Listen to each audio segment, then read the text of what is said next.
বাংলা বলছি চ্যানেলটি সাবস্ক্রাইব করুন এবং সমস্ত অনুষ্ঠানের আপডেট পেতে বেল আইকনটি অন করুন।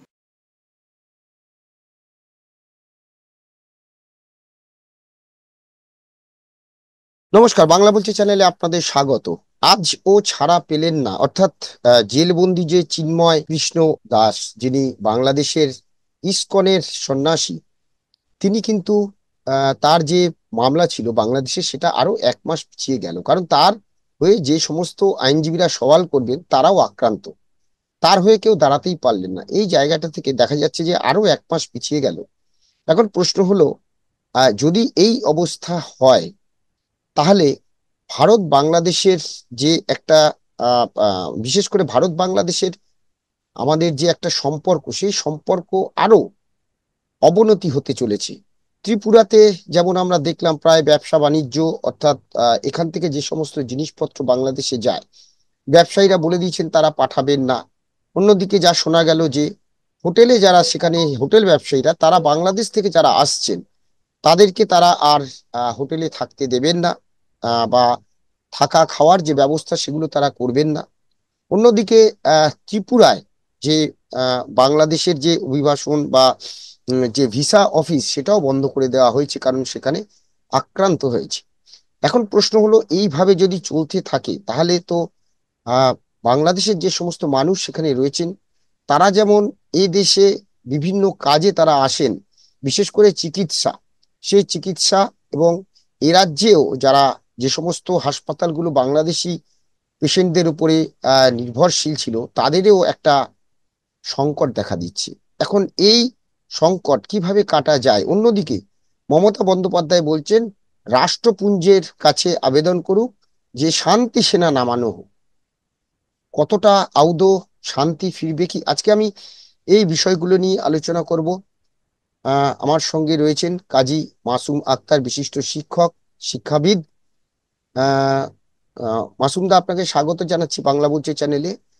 মাসুমদা, কি বলবেন বাংলাদেশের যা পরিস্থিতি? আপনি কি বলবেন, কিভাবে দেখছেন বিষয়টা? কি মানে, কোথায় যাবে জল? দেখুন, প্রথমত দর্শকদের আমি শুভেচ্ছা জানাচ্ছি। বিষয় হচ্ছে, এই ভারত বাংলাদেশের সাম্প্রতিক যে সংকট, এটা ব্যাকগ্রাউন্ড কিন্তু অনেকদিন আগে থেকে তৈরি হয়েছে। অনেকদিন আগে থেকে আমরা বলছিলাম এমন একটা কিছু হতে হয়েছে। এবং দুঃখের বিষয় যে দেশপ্রেম, ভারতবাসীদের দেশপ্রেম কতটা, আর রাজনৈতিক বাধ্যবাধকতা কতটা, সেটাও একটা প্রশ্ন।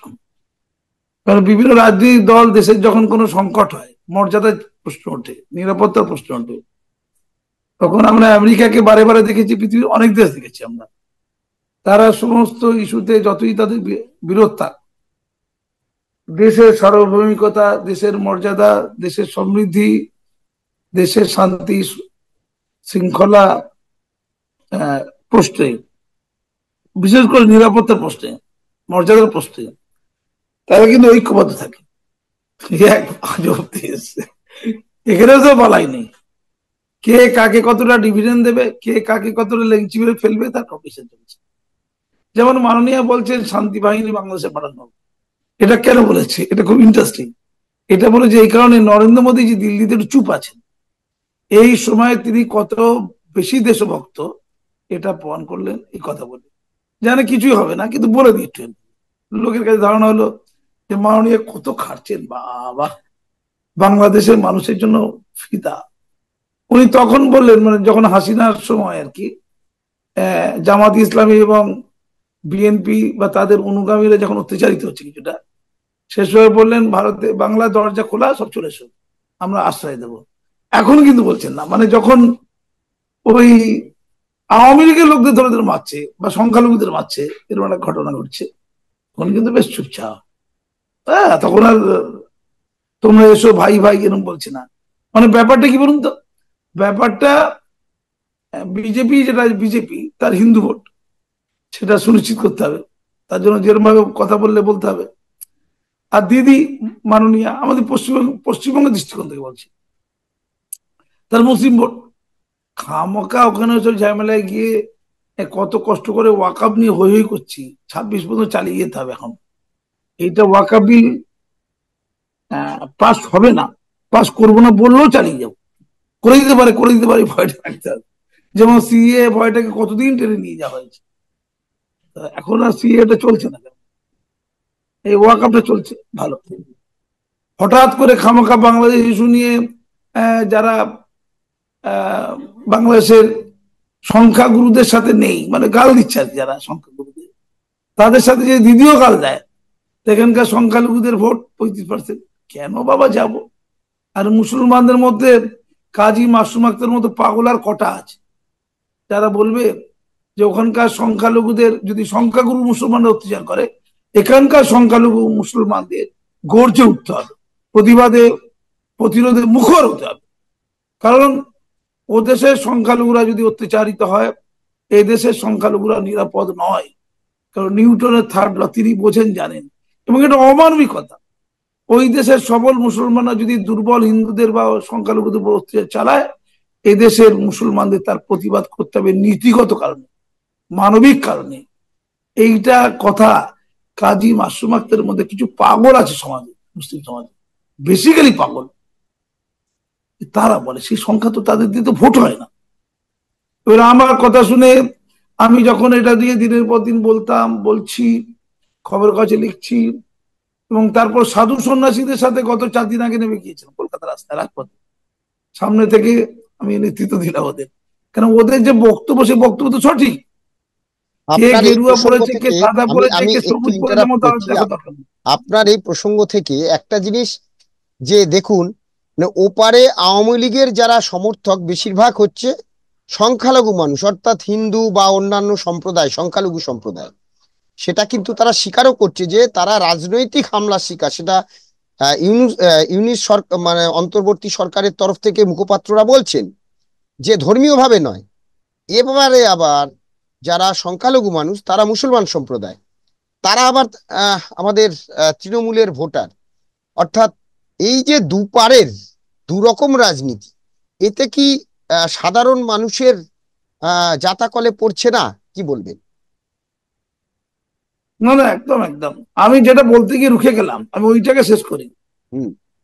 যে আমি নিজে সাধু সন্তদের সাথে বিগত 4 দিন আগে কলকাতা রাজপথে একেবারে সামনে থেকে হেঁটেছিলাম।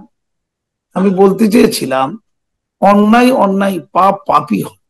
কোন ধর্মের লোক করছে, কার উপরে করছে, সেটা অনেক পরের কথা। আসল কথা হচ্ছে দুর্বলের উপরে সবলের অত্যাচার, সংখ্যালঘুদের উপরে সংখ্যা গুরুদের অত্যাচার। এটা তো অত্যাচার হচ্ছে, এটা অন্যায় হচ্ছে, এটা পাপ হচ্ছে। আমি এটা বলার পর দেখলাম আইএসএফ এর মধ্যে একটা রাজনৈতিক দল, ছোটখাটো দল, কিন্তু একটা দল আর কি, তারাও দেখলাম অনুপ্রাণিত হয়ে গেছে। মানে আমি জানতাম দিদি তারা সবাই অনুপ্রাণিত, এই মাসুম আক্তারদের দ্বারা অনুপ্রাণিত হচ্ছে, এটা বেশ ভালো লাগছে। তারা দেখলাম বাংলাদেশ ডেপুটি হাই কমিশনের কাছে গিয়ে একদম শুয়ে পড়লো, প্রতিবাদ মিডিয়াগুলো বেশ গোল করে ঘিরে ধরলো। মানে আমাকে যতটা মিডিয়া ঘিরে ধরেছে, তার চেয়ে তাদেরকে ঘিরে ধরেছে বেশি, কারণ টিএপি আছে, তাদের ফলোয়াররা দেখবে টিভি, দেখলে বিক্রি হবে, বিক্রি বাটা হবে, ছোট্ট হিসাব। তারপরে দেখলাম তহা সিদ্দিকি, তারও একটা দলবল আছে, সেও দেখছি বলছে না বাংলাদেশে যেটা হচ্ছে ঠিক হচ্ছে না। এমনকি সিদ্দিকুল্লাহ বলছে ঠিক হচ্ছে না, এমনকি কামরুজ্জামানদের মধ্যে সব মুসলমানদের বোকা বোকা নেতারা, তারা বলছে ঠিক হচ্ছে না।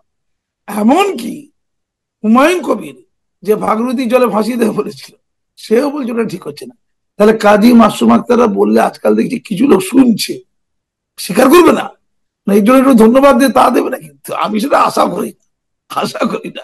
আশায় মরে চাষা, আমি ওসব করে মরি না, আমি ওর কাজটা করেই মরি।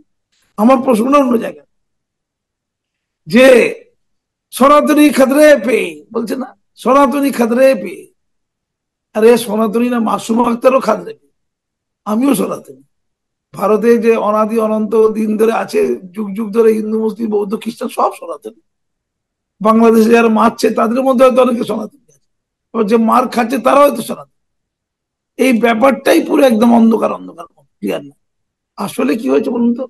আসলে দুটো ঘটনা ঘটেছে, এটা পরিষ্কার করে বলছি। এই টোটালটা চালাচ্ছে মূলত আমেরিকার মতো কিছু দেশ।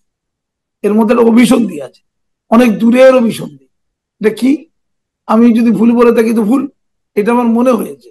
সেটা হলো যে হাসিনা সেন্ট মার্টিন দিতে চাইনি কাকে, আমেরিকাকে।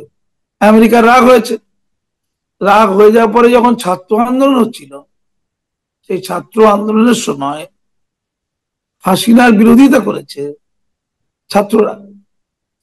ঠিক সেই পরিস্থিতিতে জামাত ইসলামীকে ব্যান করেছে হাসিনা, যদিও আদালতের ছাত্রদের বক্তব্য সঠিক মনে করে। কিন্তু আমেরিকা দেখছে এই তো গোলা জল, এই ঘোলা জলে মাছ ধরতে হবে। মানে আমি ডোনাল্ড ট্রাম্পের কথা বলছি না, বাইডেনদের মন্ত্রিসভা বলছি। তো আমেরিকা কি করে, যখনই ঘোলা জল তৈরি হয় তখনই এই ধর্মকে কাজে লাগায়।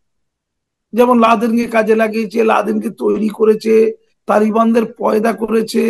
লাদেন আবার বুমেরাং হয়েছে, ফ্র্যাঙ্কেস্টাইন হয়েছে। আবার তালিবানদের বোমার নাম করে কয়েক লক্ষ আফগানিস্তান লোককে মেরে দিয়েছে, যেভাবে গাজাতে মারছে এখন ইসরায়েল, মেরে দিয়েছে। ইসরায়েলও যে আমেরিকা কথা এটা বুঝে নিতে হবে, মেরে দিয়েছে। তারপরে আবার হামিদ কাইজাকে ক্ষমতায় নিয়ে গেছে, হামিদ কাইজা ঠিক মতো চালাতে পারেনি, অবশেষে তালিবানদেরই ক্ষমতা দিয়ে দিয়েছে। অস্ত্র শস্ত্র সব ক্ষমতা, অস্ত্র নেই ক্ষমতা নেই। আফগানিস্তান ভালোই আছে, চলছে বেশ। পাকিস্তানটাকে আফগানিস্তান বানাতে সোজা বাংলা কথা। তার কাকে আনতে হবে?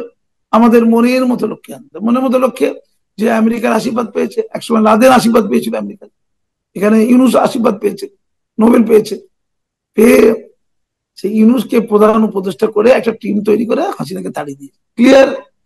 এটা দেখিয়ে দিলে আমেরিকা ক্ষমতা, আসলটা হচ্ছে পিছনে আমেরিকা। এবার আমেরিকাকে তার কন্ট্রোল নিতে গেলে কাদের চাই? যুক্তিবাদী, বুদ্ধিদীপ্ত, যুক্তিবাদী, উদার, আধুনিক, শিক্ষামনস্ক ছেলে মেয়ে চাই, না গোড়া অন্ধ ধর্মোন্মাদ চাই? দ্বিতীয়টা চাই। তাদের মন্ত্রিসভা তৈরি করতে চাইছে কাদের? জামাত ইসলামীর লোক আর বিএনপির কিছু লোক। সেই তাদের হাতে ক্ষমতায়ন দিতে চায় কে? আমেরিকা দিতে চায়। ভালো করে শুনুন, এমন তো পরিস্থিতির লক্ষ্য কি, সেন্ট মার্টিনও নেবো, বাংলাদেশটার উপর নিয়ন্ত্রণ কাজ করবো করে। এই পাকিস্তানের সাথে সম্পর্ক ভালো নেই, এই আফগানিস্তানটাও তালিবানদের চলে গেছে, তাহলে তৃতীয় জায়গা চাই ওই বাংলাদেশ। সেইটা করার জন্য আমেরিকা যে চাল চেলেছিল, সেই ট্র্যাপে পা দিয়েছিল ওই ইউনুস ট্রাম্প। এখন তো ডোনাল্ড ট্রাম্প চলে এসছে, সামনের মাসে ক্ষমতা নেবে, চালচিত্র চেঞ্জ হয়ে যাবে, ওইটা থাকবে না। এমন তো অবস্থায় ইউনুস না পাচ্ছে তুলতে, না পাচ্ছে ফেলতে। ও এখন মৌলবাদী ধর্মান্ধদের বোড়ে হয়েছে, বোড়ে। এই বোড়েরা ওকে চালিত করছে না, মেরে দেবে তার। যারা ওই আমাদের বঙ্গবন্ধু মুজিবুর রহমানের মূর্তির উপরে টয়লেট করছিল, মানে জাতির জনক, তার মূর্তিতে টয়লেট, তখনই বলেছিলাম যে আজকে যারা টয়লেট করছে আর ইউনুস সাহেব আনন্দ পাচ্ছে, ইউনুস সাহেবের নোবেলের উপরে এরা কিছু টয়লেট, ঠিক সেটাই, সেই দিকে এগোচ্ছে। এবার ইউনুস সাহেবের হাতে কিছু নেই, তিনি যত যা করুন, সে এখন ট্যাপে পড়ে গেছে মৌলবাদীদের পেছনে, বিদেশি চক্রান্ত। খুব ঠান্ডা মাথায় বুঝুন, ফান্ড আসতে পারে, আমি জানি না, সেটা বলতে পারবো না। এমন তো অবস্থায় আওয়ামী লীগকে মারতে হবে।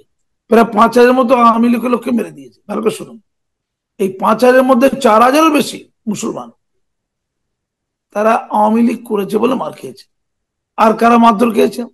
যারা আওয়ামী লীগ করতো, এমন ভাইস চ্যান্সেলর, মানে আওয়ামী লীগের সমর্থক ছিল, এমন ভাইস চ্যান্সেলর, এমন প্রিন্সিপাল, এমন হেডমাস্টার, তাদেরকে বেছে বেছে বেছে লাথি মেরে তাড়িয়েছে শিক্ষাঙ্গন থেকে। দুনিয়া দেখেছেন এটা? কি নারকীয়তা না!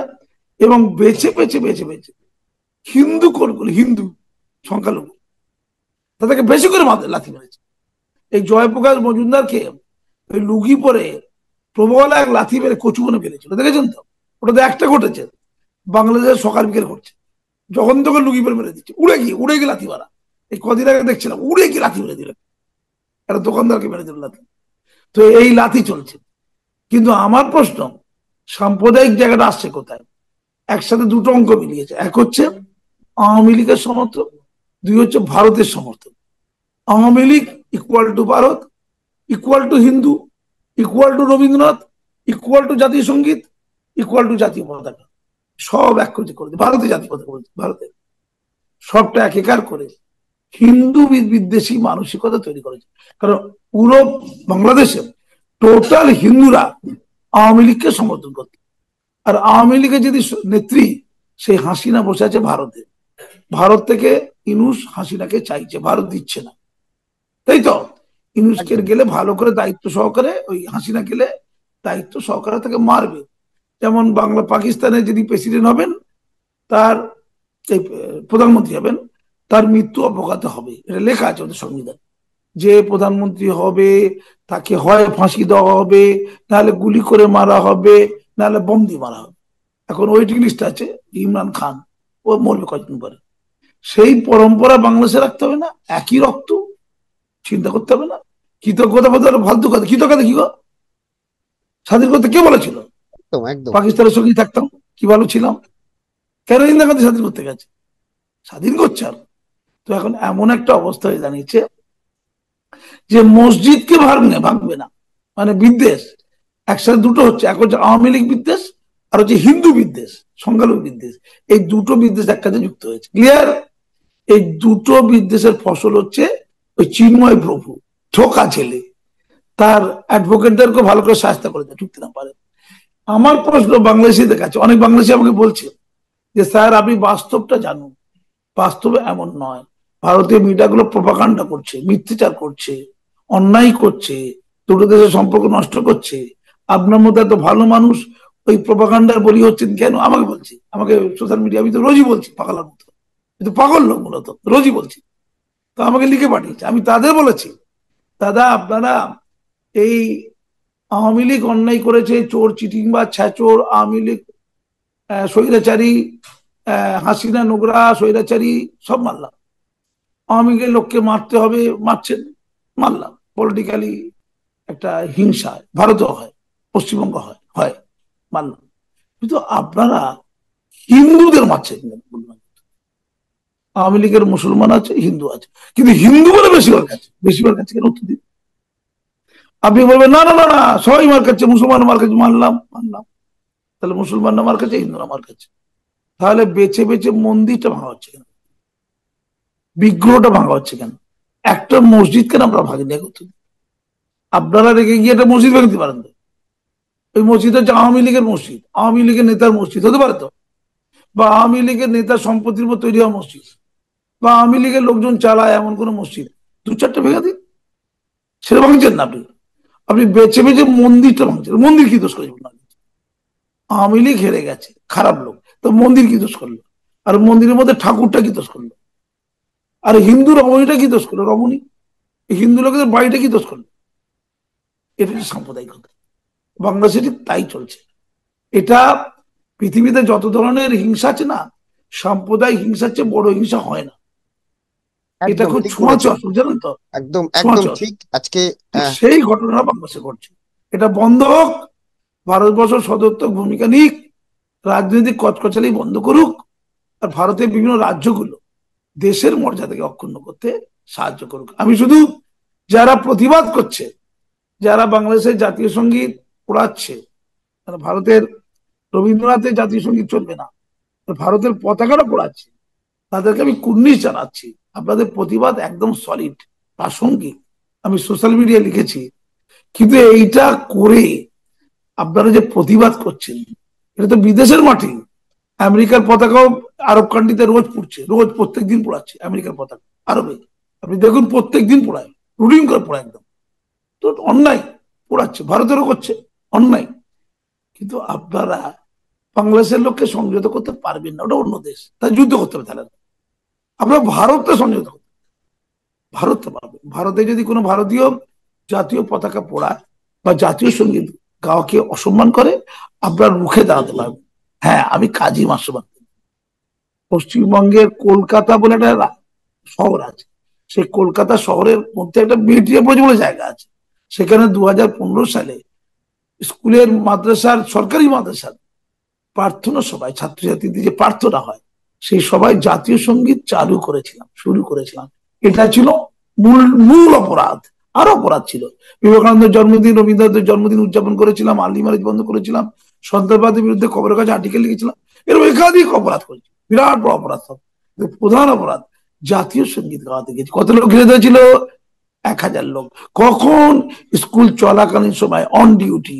কজন পুলিশ অফিসারের সামনে? 12-13। আমাকে লোহার রড বেড়ে প্রায় কুমায় পাঠিয়ে দিয়েছিলেন।